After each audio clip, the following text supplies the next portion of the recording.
Ils étaient plus de 300 représentants d'entreprises et d'organismes rassemblés au cœur du Vieux-Québec afin de parler d'immigration. Mais évidemment, un thème s'est imposé.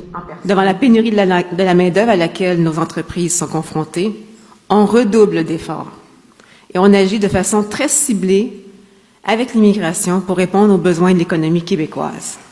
Dans la grande région de Québec seulement, on compte plus de 33 000 postes vacants, alors que le taux de chômage s'élève à 4,1 %. Sans compter les départs à la retraite à prévoir durant les prochaines années, plus d'1 million d'ici 2028 au Québec.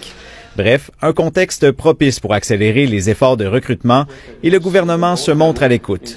Aujourd'hui, on n'est plus vraiment à adresser la question de est-ce qu'on veut de l'immigration, c'est plutôt comment on fait pour conserver les bons candidats qu'on a sélectionnés pour les faire venir.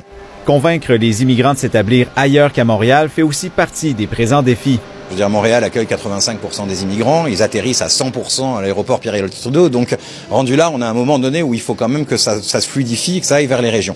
Certaines entreprises de Québec arrivent à recruter à l'étranger, comme cette boîte de services conseils en informatique. Présentement, à peu près 30 à 40% de nos recrutements annuels sont venus de l'immigration. Donc, présentement, j'ai à peu près une cinquantaine de personnes qui sont en processus d'immigration. Mais des efforts d'accompagnement sont nécessaires. On leur parle du parcours personnalisé. On va regarder ce que la famille, ta conjointe fait quel métier. Elle fait un métier qui peut avoir des restrictions au Québec. On avise la personne.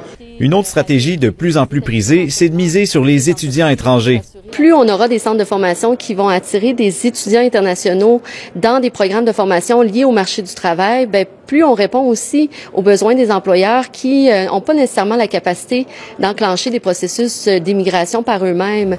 Dans son discours d'ouverture, le premier ministre a évoqué l'importance de l'immigration économique, mais il ne veut pas aller trop vite. Il faut respecter les capacités d'intégration du Québec. Ici Colin Côté-Paulette, Radio-Canada, Québec.